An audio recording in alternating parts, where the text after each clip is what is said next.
When we were young students, we often heard or read about the so-called negative Filipino values, such as bahala na, pakikisama, ningas kagon, manana habit, and etc. Maybe our very own elementary teachers then pointed it to us that these traits were the culprits.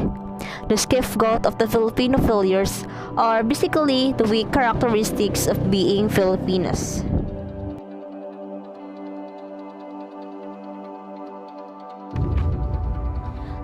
Bahala na attitude. It is the Filipino trait characterized by retreating or withdrawing from certain undertakings and leaving everything to God, who intervenes and determines the outcomes of one's deed. Crab mentality. The Filipino attitude of pulling down someone who has achieved success ahead of others. This is done out of jealousy and insecurity. Euphemism.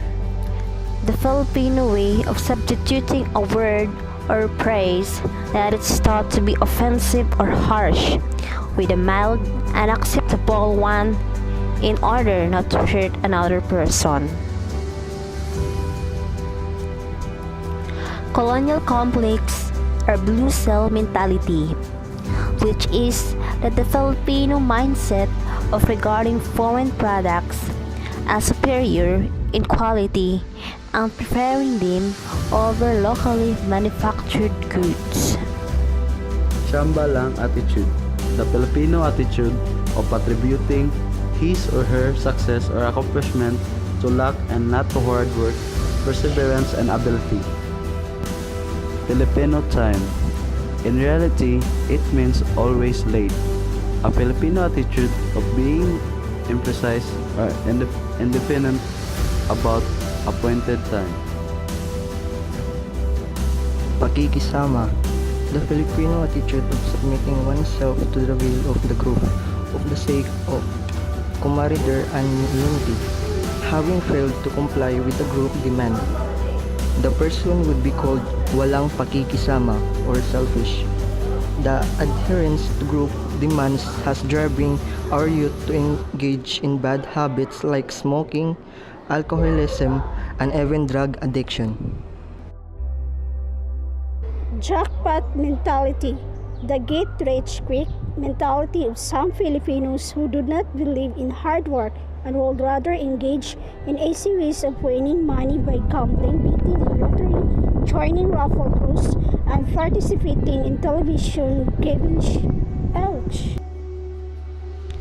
Lack of sportsmanship, which is the Filipino attitude of not graciously accepting defeat in a sports competition by putting the blame either on their opponents or on sports officials. Manana habit.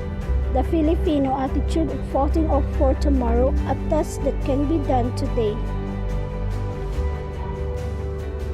Oversensitivity.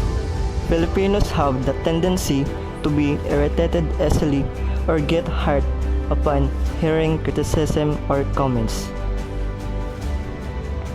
Linus Kugon. The Filipino attitude of being enthusiastic only at the initial stage of an undertaking and of accomplishing nothing in the end.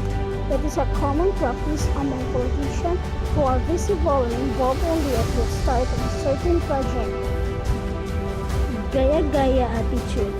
The Filipino attitude of imitating or copying styles or trends in other cultures, specifically in modes of dressing, language, fashion, or even haircut. Kapalaran thinking. The Filipino trait of believing that everything in his or her life is foredestined. Such trait contributes to the lack of initiative and perseverance among Filipinos.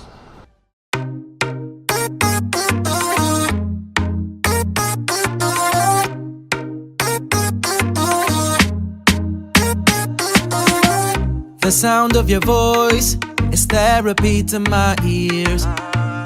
There's no other one that I am wishing to hear. A touch from your hand would always make me see clear. My feelings are blurred now that you're not here.